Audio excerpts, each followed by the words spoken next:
బంగాళాఖాతం బగబగమంటోంది. ఎల్నినో ప్రభావంతో అసాధారణ సముద్ర ఉష్ణోగ్రతలు భయపెడుతున్నాయి. నైరుతి వర్షాలు లేక రైతులు ఆందోళన చెందుతుంటే సరిగ్గా పంట చేతికి వచ్చే నాటికి తీవ్ర తుఫాన్లు ముప్పు తప్పేట్టు లేదు.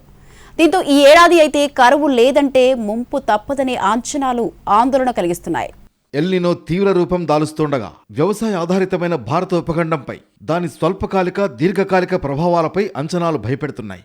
ఈ ఏడాది కరువు మేఘం కమ్మేయడం ఖాయమని ముందస్తు హెచ్చరికలు ఉండగా నైరుతి సీజన్ నిరాశతోనే మొదలైంది. కీలకమైన జూలై, ఆగస్టు నెలల వర్షపాతం మీద వ్యవసాయం ఆధారపడుతుంది. జూలై నెలలో నామమాత్రపు వర్షపాతం నమోదైంది. జూలై మొదటి వారంలో అరకొర వర్షాలే కురిశాయి. వాయుగుండం కారణంగా ఉత్తరాంధ్రలో కొంత మెరుగైన పరిస్థితి ఏర్పడగా రాష్ట్రంలోని మిగిలిన ప్రాంతాల్లో వర్షపాతం లోటు చూస్తే దుర్భిక్ష సంకేతాలు బలపడుతున్నాయి. వ్యవసాయదారులను కరువు కోరల్లోంచి బయటపడేసేందుకు ప్రభుత్వాలు ప్రత్యామ్నాయ చర్యలు ప్రారంభించగా పంట చేతికి వచ్చే నాటికి వాతావరణ మార్పులు కలవరపరుస్తున్నాయి.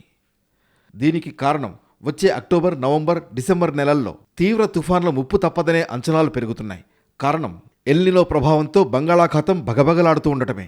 ట్రేడ్ విండ్ కన్వర్జెన్స్ కారణంగా తేమ శాతం పెరగడంతో క్యూములోనింబస్ మేఘాలు సమూహంగా ఏర్పడతాయి. ఈ వాతావరణం తుఫాన్లు పుట్టడానికి, అవి తీవ్ర రూపం దాల్చడానికి అనుకూలమైన పరిస్థితులు కనిపిస్తాయి. మనం ఎల్నినో టైంలో ఉన్నాం.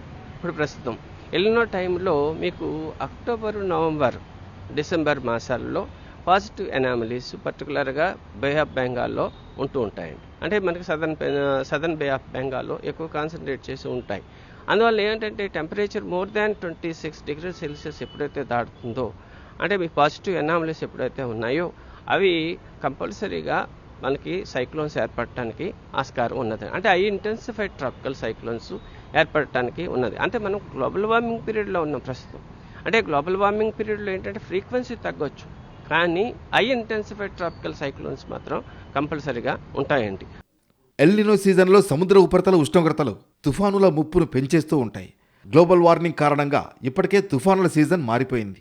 సంఖ్య తగ్గకపోయినప్పటికీ వాటి తీవ్రత ముప్పు ఎప్పటికప్పుడు పెరుగుతోంది. ఈ కారణంతో జరిగే నష్టం చాలా ఎక్కువ. 1970 నుంచి 2005 మధ్య 61 తుఫాన్లు రాష్ట్రంపై ప్రభావం చూపాయి. పశ్చిమ మధ్య బంగాళాఖాతంలో, అంటే చెన్నై నుంచి కళింగపట్నం మధ్య ఎక్కువ తుఫాన్లు తీరం దాటాయి. కొన్ని తమిళనాడు, ఒడిశా, పుదుచ్చేరిలలో తీరం దాటిన రాష్ట్రానికి మాత్రం తీవ్ర నష్టాన్నే మిగిల్చాయి.